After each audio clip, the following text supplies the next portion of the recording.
Assalamualaikum warahmatullahi wabarakatuh. Mustafa Muhammadin sallallahu alaihi wasallam sallallahu alaihi wasallam Imam Az-Zabidi wa Imam Bukhari makuna sallallahu ba'dahu madinah jadina sallallahu syahina rusanillah mahatina lasqiya malam talamidi hasan lillahi ta'ala lahumul fatihah wa nasya'adin bismillahirrahmanirrahim alhamdulillahil alamin arrahmanir rahim iyyaka na'budu wa iyyaka nasta'in ihdinas siratal mustaqim. Bismillahirrahmanirrahim. Hadis nomor ke 345. An Jarir Abdullah ibn Abdillah radhiyallahu anhu qala. Kuna masapa kita iku inda Rasulullah sallallahu alaihi wasallam. Bersama Rasulullah. Kata Jarir, suatu ketika kami bersama Kanjeng Nabi. Panandoro, ini berarti malam. Panandoro kemudian ningali sapa Nabi ilal komari maring rembulan. Lailatan suatu malam. Jadi suatu malam Kanjeng Nabi bersama sahabat itu lagi kumpul-kumpul, kemudian ketika itu bulan purnama. Faqala mongko ngendika sapa Nabi, "Innakum stune sira kabeh kalian semua iku satarauna bakal bisa melihat sapa sira kabeh robbakum ing pangeranmu. Kama tarona kaya oleh melihat sapa sira hadzal qamara ing rembulan ini." Ini salah satu hadis yang dipakai oleh Imam Al-Asy'ari dalam mazhab Sunni bahwa kita manusia itu nanti di surga bisa melihat Allah Subhanahu wa taala. Karena Nabi pernah mengatakan itu. Jadi kata Nabi, nanti orang di surga itu akan bisa melihat Allah taala seperti kita melihat bulan. Jadi jelas banget. Sunni karena itu mazhab ahli sunnah meyakini kita bisa melihat Allah. Tapi kalau mazhab lain, hadis ini ditakwil. Ditakwil itu apa? Dimaknakan lain. Sehingga misalnya kalau Anda lihat di Mu'tazilah mengatakan Allah dengan kita itu beda dimensinya. Kita itu dimensi 3, Allah itu di luar ruang dan waktu. Sehingga Allah itu di luar dimensi. Karena kita ada di dalam ruang dan waktu, sementara Allah itu di luar ruang dan waktu, maka tidak mungkin kita bisa melihat Allah. Karena itu bagaimana dengan hadis ini? Bagaimana dengan ayat Al-Quran ila rabbika nadhira? Itu ayatnya. Kepada Tuhanmu engkau akan bisa melihat. Orang-orang kalangan Mu'tazilah kemudian mentakwil bahwa yang dilihat bukan wujud Allahnya, tapi adalah kebesaran Allah yang ditampakkan pada ahli surga. Jadi artinya Anda bisa memahami perbedaan pendapat. Tapi orang Sunni dengan salah satunya hadis ini juga mengatakan kita manusia bisa melihat Allah. Itu satu. Latu domuna ora dikumpulno sapa sira biru yatihi dalam melihat Allah. Ketika kita ahli surga, orang-orang ahli surga itu melihat Allah itu gak ngumpul. Jadi ketemu Allah itu tidak per kelompok, tapi individu. Jadi ketemu bisa melihat Allahnya itu per individu.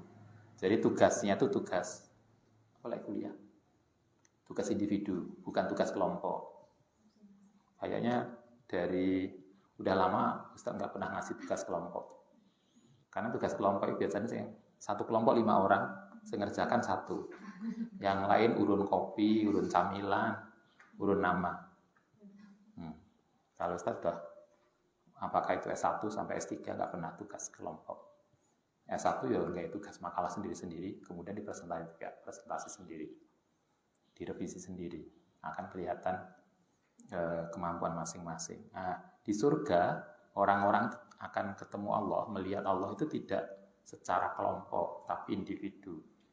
Nah, sekarang pertanyaannya adalah apa kira-kira amal yang bisa membuat Allah berkenan kita bisa melihat Allah?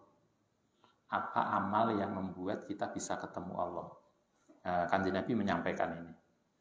Fa ini stata'tum mongko lamun mampu sapa sira alla tughlabu yen to tidak terkalahkan sapa sira ala sholatin ing atase salat qabla tulu'i syamsi sebelum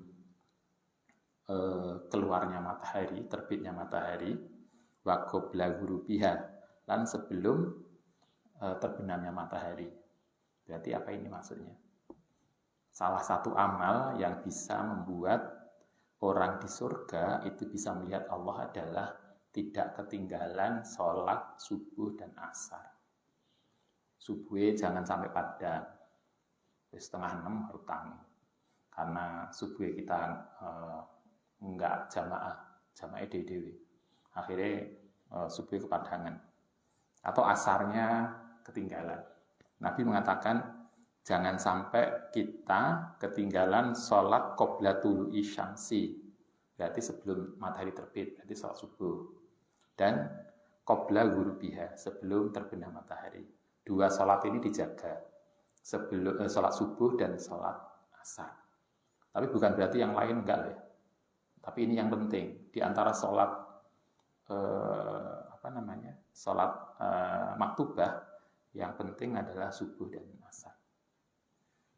Yang asar itu secara khusus dibuat, ada istilah dalam Al-Quran adalah sholatul wusta. Hafidhus sholawat wa sholatil wusta. Jagalah sholat 5 waktu khususnya dan sholat wusta. Nah, para mufassir mengatakan sholat wusta itu sholat asar. Jaga sholat asar. Nah, di sini Nabi mengatakan salah satu amalan yang membuat manusia nanti di surga itu bisa melihat Allah seperti kita melihat bulan, itu adalah menjaga sholat subuh dan asar. Faf'alu, karena itulah lakukan itu, kata Nabi, jagalah itu sholat asar dan sholat subuh. Sumakoro'a, kemudian membaca sapa Nabi wasabi bihamdi rabbika qabla tulu'i syamsi. Nah, kemudian Nabi menyampaikan ayat ini. Wasabbih lan maca tasbih wa bihamdika qabla tulu'i syamsi, sebelum terbit matahari yaitu subuh, wa qoblal ghurub dan sebelum tenggelamnya matahari berarti asar.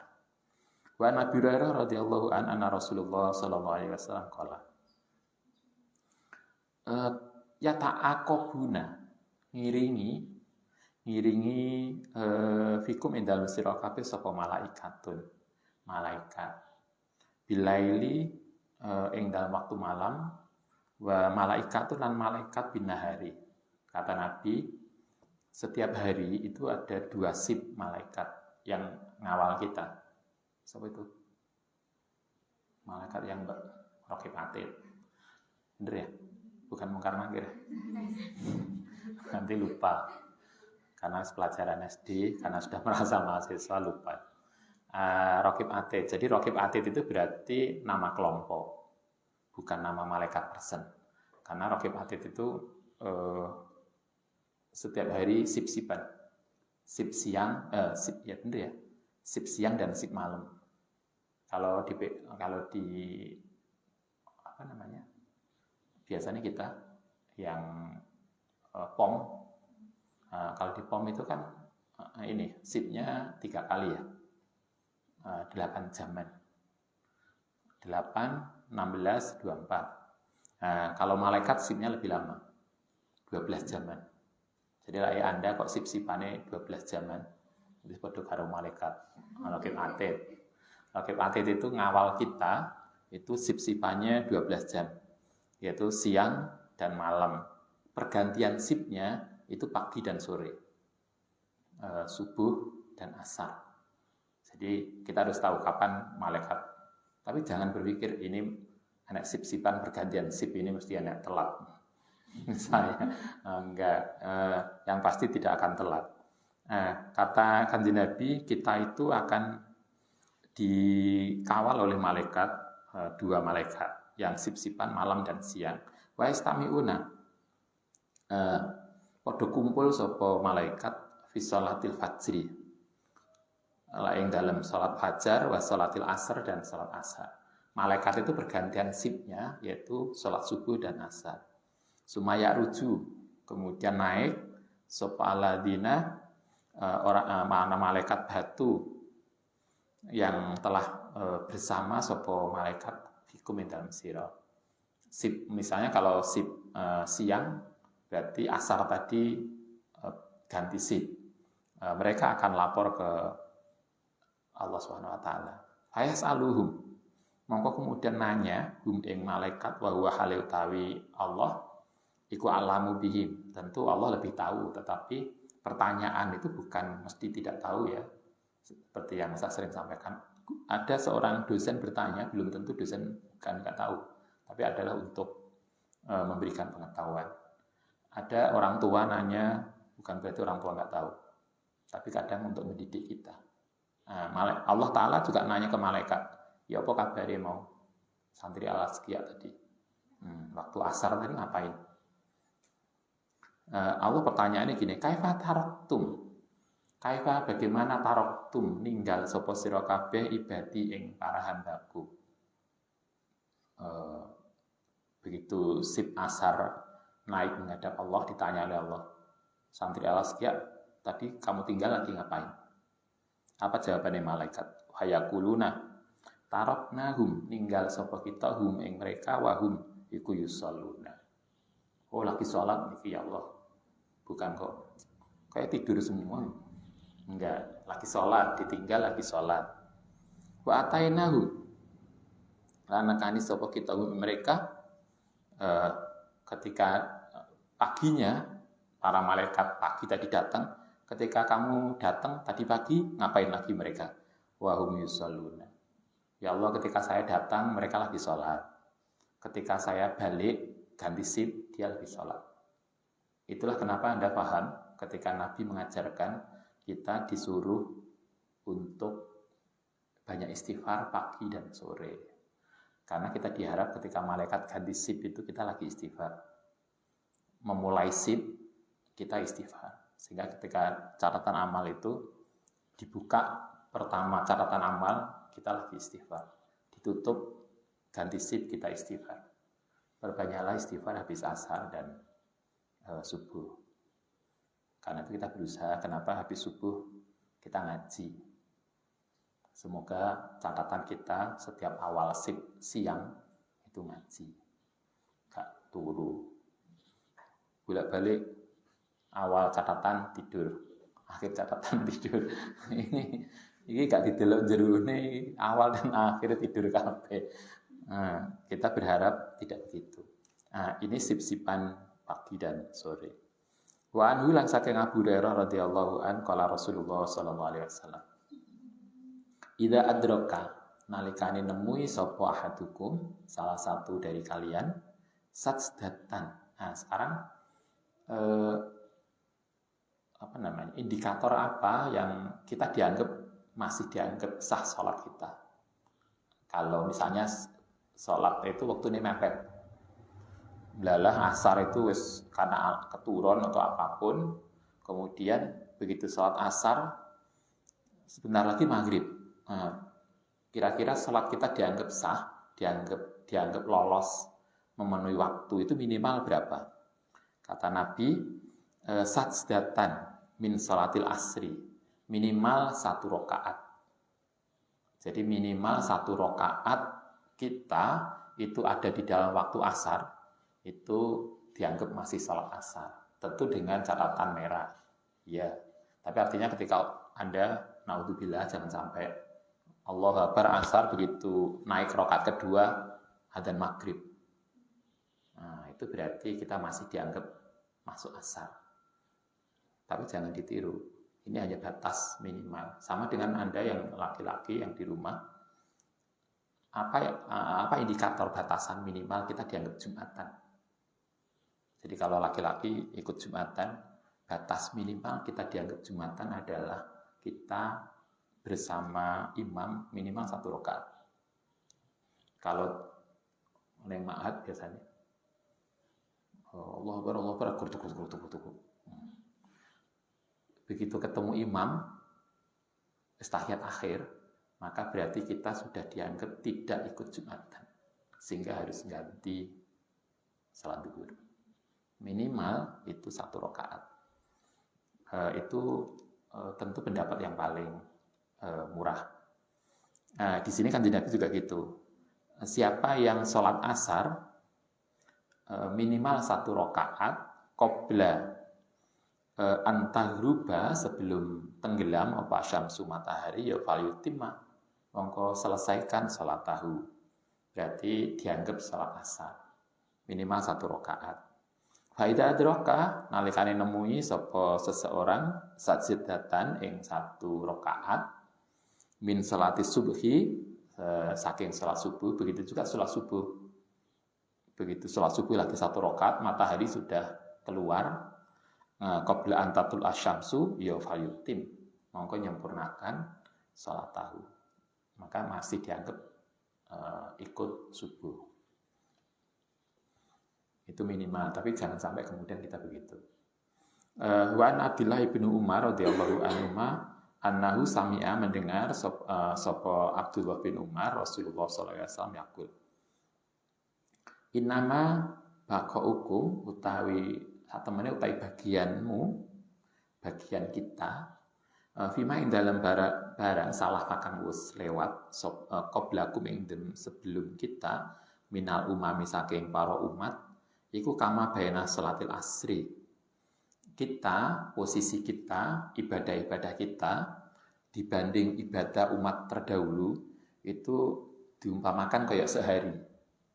Umat-umat terdahulu itu mulai subuh sampai duhur sampai asar. Kita itu koyok antarane asar dan maghrib. Jadi artinya amal kita itu sedikit. Hanya asar dan maghrib itu berapa jam? Kan mungkin hanya 1, 2, 3 jaman ya. Umat terdahulu mulai subuh sampai asar. Berarti lebih lama. Ibadahnya orang dulu itu lebih lama. Sementara waktu ibadah kita itu lebih sedikit. Nabi membandingkan posisi kita, posisi waktu ibadah kita, umur kita dibanding umat terdahulu itu koyok diumpamakan sehari. Mulai asar sampai maghrib itu jatah kita. Sementara mulai subuh sampai asar itu waktu yang dibutuhkan untuk ibadahnya orang dulu. Anda bisa bandingkan umur kita pira rata-rata sudah 60-70. Nabi Nuh 900. Coba, Nabi Nuh kan 950 tahun tuh umurnya. Anda kan, kita sudah punya nggak karo-karan putu, cicit, canggah. Nabi Nuh hidup. Berarti kan 9 generasi atau 10 generasi kita Nabi Nuh sendiri. Karena itulah umur beliau lebih banyak. Tapi Anda lihat Nabi Nuh yang umurnya 900 tahun lebih, itu umatnya hanya 100 yang ikut iman. Nabi Kanjeng Nabi Muhammad umurnya hanya 60. Tapi umat beliau luar biasa. Itu artinya walaupun umur kita sedikit, tapi hasilnya lebih banyak. Walaupun dulu umurnya orang-orang itu lebih lama, tapi hasilnya tidak sebanyak yang sekarang. Nabi mengatakan perbandingan kita dengan umat terdahulu itu seperti ini. Kama baina salatil asri, kaya ing dalam antarane salat asar ila ghurubi syamsi, sampai tenggelamnya matahari. Utiya, diberikan sapa ahlu Taurati, ahlu Taurat, at-Taurata ing Taurat. Orang-orang ahli Taurat berarti siapa? Nabi Musa itu diberikan Taurat, fa'amilu, kemudian mereka mengamalkan Taurat. Hatta idza intasofa, sampai pertengahan apa an-naharu hari. Jadi orang umat Nabi Musa itu diumpamakan mulai pagi waktunya sampai intasofa an-naharu, sampai tengah hari. Ajazu, kemudian selesai mereka. Waktu mereka setengah hari.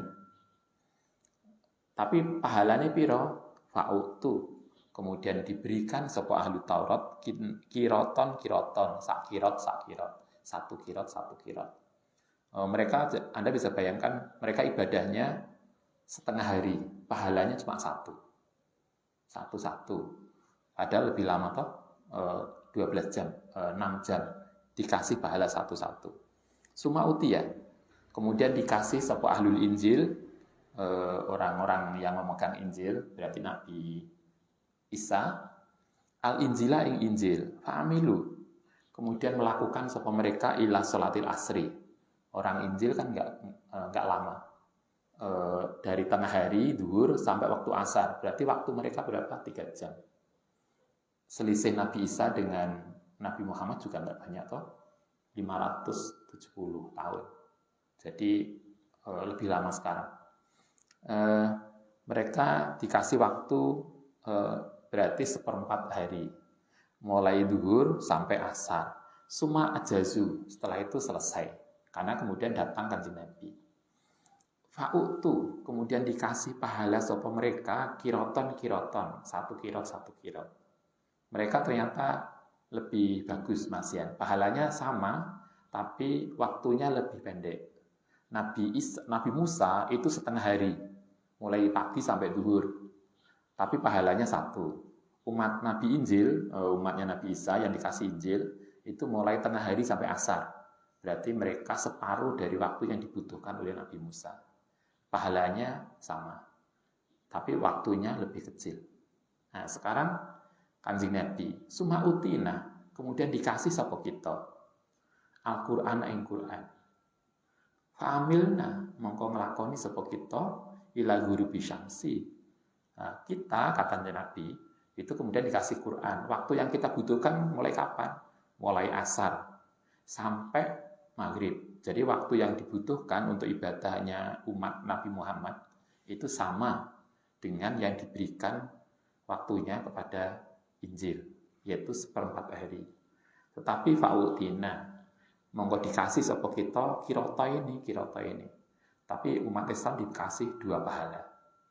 Berarti luar biasa. Waktunya podo, pahalane 2 kali lipat. Kalau dibanding dengan Nabi Musa, berarti kita jauh lebih bagus. Fakola, karena itulah maka umat Nabi sebelumnya itu protes. Fakola wadah ngucap sapa ahlul kitab ini, yaitu yang memegang Injil dan Taurat. Ai Rabbana, ya Allah, ataita memberikan sapa Tuhan haulai ing mereka yang Kanjeng Nabi Muhammad kirota ini. Kata mereka, ya Allah, kenapa itu mati Kanjeng Nabi Muhammad kok untuk dapat pahala 2? Wa ataina, nah sementara ngasih sapa Tuhan na ing kita kirotan. Kok enak umat Nabi Muhammad tuh dapat pahala 2, padahal waktunya sama. Sementara kita pahalanya cuma 1, padahal waktunya kalau Nabi Musa lebih lama. Mereka setengah hari pahalanya 1. Kita 1/4 hari pahalanya 2. Mereka komplainnya ke Allah Ta'ala. Wa nahnu, mereka masih bilang, wa nahnu ta kita, iku kunaono sapa kita, iku aksara, luwih banyak apane amalan. Kita kan lebih lama, umur kita 900 tahun, ibadah kita lebih lama. Sementara umat Kanjeng Nabi Muhammad itu umurnya 60 tahun. Ibadahnya ya cuma gitu-gitu aja. Gitu kan? Maca Quran ya mulai lebaran sudah hatam. Ada yang sudah memulai, kayaknya ada yang belum memulai. Orang ngaji Quran mana? Ngapa kok orang ngaji Quran? Istirahat dulu, Ustaz. habis puasa. Nah, mestinya kan sudah hatam sekali. Oh ini sudah Syawal, Dzulqa'dah, ini sudah 2 bulan. Mestinya sudah 15 juz. Gimana? Kan mosok kok aneh. Nanti diprotes. Coba umat terdahulu. Loh kok enak mereka? Kita kan ibadah kita lebih lama. Kok dapat 1? Itu Al-Asqiyah itu ibadahnya enggak pada jelas. Kok enak dapatnya 2? Nah, apa jawabannya Allah Ta'ala? Qala nanti kata Allah Ta'ala, hadalam tukum, apakah saya telah berbuat zalim kepadamu? Nah, jawabannya Allah luar biasa. Apakah saya telah berbuat zalim? Min ajrikum, saking pahalamu, min syai'in. Apakah saya telah berbuat zalim? Tidak ngasih hak yang proporsional terhadap Anda? Apa jawabannya ahli kitab?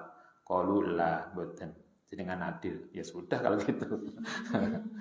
Ada mahasiswa. Begitu nilai keluar, Ustaz, kok saya nggak lulus?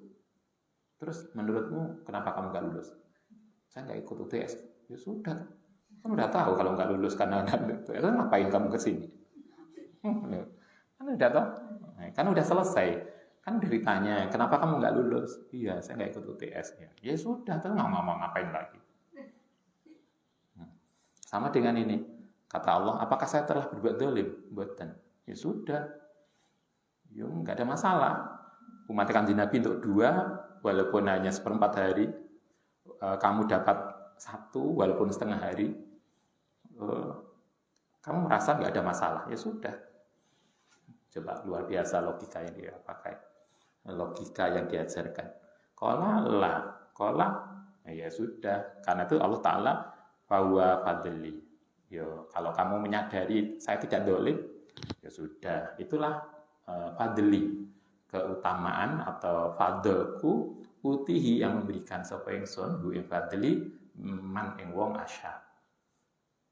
Itu berarti menunjukkan kelebihannya umat Muhammad. Karena itulah mari kita bersyukur dengan cara salah satunya banyak membaca sholawat pada Kanjeng Nabi sebagai tasakur kita. Untung kita dapat menjadi umat Kanjeng Nabi. Saya kira Anda pernah baca ada riwayat, saya lupa, 2 orang nabi dulu yang pengen banget itu tentang kalimat Fatihah. Jadi surat Al-Fatihah itu adalah salah satu surat yang maknanya melingkupi semua ayat Al-Quran. Karena itulah dia disebut sebagai Ummul Kitab. Gitu kan? Karena maknanya merangkum semua Al-Quran. Itu tidak pernah diturunkan kepada umat sebelumnya. Ada beberapa nabi, saya lupa nama nabinya, itu pernah dapat bocoran tentang Al-Fatihah. Dan begitu dia dapat bocoran tentang Fatihah itu, kagum banget. Sampai dia menunggu, ini mau dikasihkan siapa ayat ini? Ternyata akan dikasihkan kepada Kanjeng Muhammad. Karena itulah mereka kemudian berdoa. Sebelumnya mereka berdoa agar ayat itu diturunkan kepada dia. Tapi Allah mengatakan, enggak, ayat ini bukan untukmu. Tapi ini nanti untuk makhluk terbaikku. Siapa? Kanjeng Nabi. Karena itulah kemudian karena mereka tidak bisa menerima ayat itu, mereka kemudian berdoa agar bisa ketemu Kanjeng Nabi, agar bisa mendengarkan ayat itu dari mulutnya Kanjeng Nabi. Sehingga Nabi itu kemudian dikasih umur yang sangat luar biasa panjang, sampai ketika Nabi hidup, 2 Nabi itu ketemu Kanjeng Nabi. Begitu mendengar ayat Al-Fatihah, barulah beliau wafat. Itu ada, coba Nabi biyen aja loh pengen ngurungono Fatihah. Dan Anda tinggal baca Quran, tinggal buka, gak kebuka. Jadi alasannya itu istirahat, karena capek ngelakoni Ramadan. Itu. Kita lanjutkan. Wa an Rafi ibnu Khadij radhiyallahu an qala kunna ana sapa kita iku nusolli salat sapa kita al maghriba ing maghrib ma'an Nabi sallallahu alaihi wasallam. Bayan sorifu kemudian pulang sapa kita sapa ahaduna wa innahu lan sedene ahaduna iku laib siru bisa melihat sapa ahad mawaqi'a nablihi ing tempat jejak kaki neman. Jadi itu artinya maghribnya masih masih padang ya. Oh masih padang, masih terang. Padang itu jojo. Nah, ini yang saya kemarin di konfirmasi santri online yang dari luar Jawa. Terus lagi ngomongin campur Jawa kita nggak paham, nggak mudah ternyata. Jadi Nabi itu sholat maghribnya masih terang, sehingga ketika habis sholat maghrib pulang, kata sahabat, kami masih bisa melihat jejak kaki kami. Jadi terang. Oke, wa an Jabir bin Abdullah radhiyallahu an qala kana ana sapa Nabi sallallahu alaihi wasallam iku sholli. Nah, ini kapan kita waktu sholat. Nah, ini kita bisa ikuti. Kanjeng Nabi itu dari riwayat Jabir ini tercatat di dalam Bukhari, kitab Bukhari nomor 560 hadis ini. Jabir mengatakan kita begini, Nabi itu biasanya kalau sholat, yusoli sholat sopan Nabi al-duhro ing duhur bil hajiroti ono ing tengah hari. Berarti Nabi itu dalam riwayat ini beliau sholat duhur awal waktu, isih panas.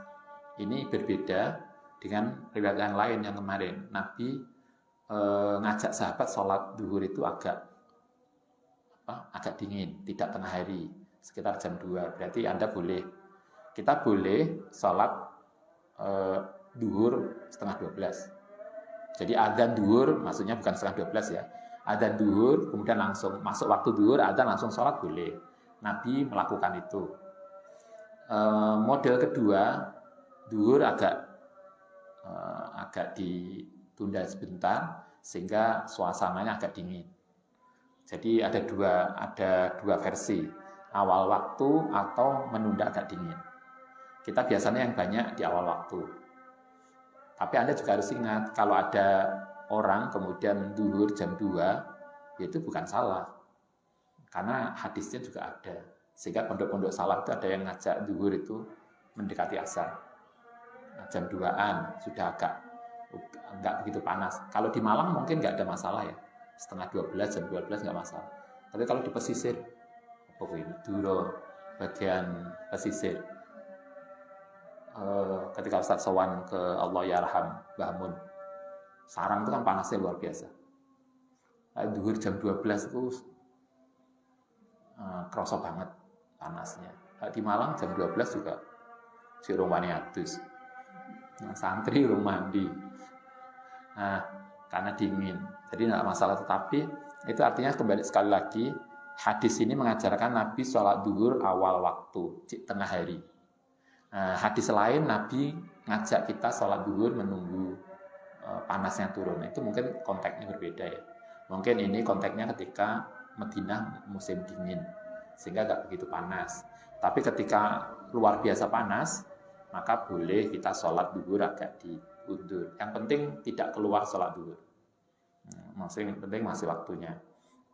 Duhur di awal. Wal asro, kapan sholat asar? Wasamsu hale utai matahari iku nakiyatun, masih tinggi. Asar berarti di awal waktu karena matahari masih tinggi. Berarti duhur dimulai awal, asar juga awal. Wal maghrib lan yang salat maghrib ida wajabat nalikane masuk waktu maghrib. Ketika begitu masuk maghrib, Nabi segera salat maghrib. Wal isya'a utai salat isya kapan? Ahyanan katane Jabir. Juga mesti sholat isya itu Nabi. Kadang awal, kadang akhir, ahyanan. Idza ra'ahu nalikane melihat sapa Nabi ing sahabat iku istama'u, nalikane kumpul-kumpul ya ajala mongko segera. Jadi kayak gini, kita habis maghrib ngaji, kita ngumpul di musala. Ya gak apa-apa, karena wis ngumpul kemudian segera isya. Berarti boleh. Tapi faida ra'ahum nalikane melihat sapa Nabi ing sahabat iku abtau digoleki ning musala 1-2 jam. Sik dipanggil gak teko-teko. Ya akhara. Berarti salat isya jam 10. Nah gitu. Nabi kayaknya untuk isya itu fleksibel banget. Kalau sahabat rame di masjid ya segera isyaan. Kalau didelok gak banyak, ya nanti ditunda gak maleman. Wasubha lan ing subuh iku yusolliha salat sapa Nabi ha ing subuh bigolasin ketika waktu masih malam. Berarti subuhnya di awal waktu. Jadi ketika pulang subuh, beberapa hadis mengatakan ketika habis jamaah subuh, pulang subuh itu masih gelap. Berarti subuhnya di awal. Wa Abdullah bin Muzani anna Rasulullah sallallahu alaihi wasallam qala la taghlibannakum, jangan ngalahaken kuming sira sapa al-arabu, orang-orang Arabi ala ismi salatikum ing atase nama salatmu al-maghrib ing maghrib. Qala wa taqulu lan ngucap sapa al-arabu hiya al-isya. Jadi Nabi mengatakan hati-hati ya kalau sholat maghrib jangan sampai akhir mendekati isya, apalagi ketinggalan maghrib sampai isya. Kadang kan karena santri itu biasa poso, begitu maghrib buka, habis buka kekenyangan, kemudian layeh-layeh, begitu Allah Akbar maghrib lagi 2 rakaat, terus Allahu Akbar isya. Posonya bagus tapi maghribnya ketinggalan, itu enggak bagus. Nabi mengatakan jangan sampai maghrib kita itu sampai masuk isya. Wa an Aisyah radhiyallahu an qala atama menunda sapa Rasulullah sallallahu alaihi wasallam lailatan ana ing waktu malam bil isya'i. Nabi itu kata Sayyidah Aisyah sebelum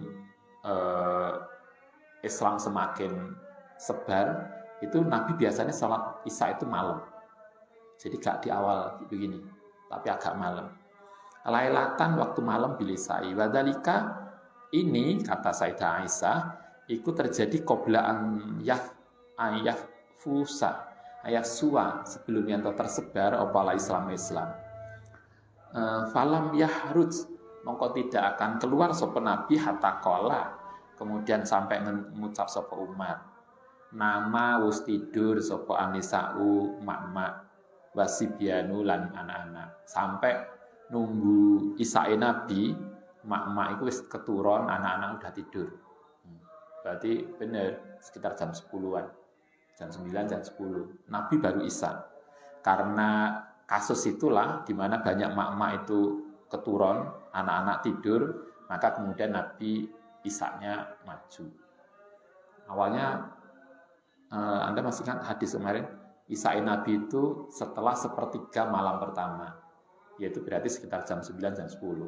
Bahkan sampai kadang sampai tengah malam. Jam 12 lagi ngejak jam isya. Wah ini luar biasa. Kayak pondok. Kalau Anda nanti buat pondok, boleh lah. Santainya dijak isya jam 12. Oh ini contoh. Ini sunnah Rasul. Fakhoroja mongko keluar sapa Nabi faqala mongko ngendika sapa Nabi li alil masjidi mayang tadiruha tidak menunggu ha ing isa sapa hadun min ghairil ardi min ahlil ardi saking ahli bumi sapa ghairikum selainmu. Kata Nabi memuji jamaah yang isya tengah malam, Anda ini luar biasa, tidak ada orang lain yang isya sampai tengah malam. Nah, kita kan enggak. Kita biasanya kalau enggak awal, akhir sekalian. Habis sholat isya kemudian subuh. Nabi enggak di awal. Oke, kita lanjutkan besok. Al-Fatihah.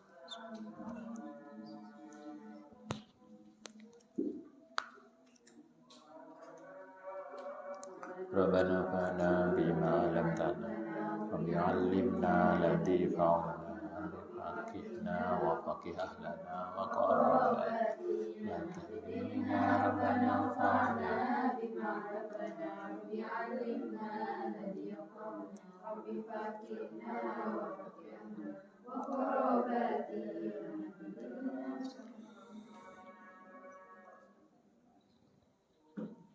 Assalamualaikum warahmatullahi wabarakatuh.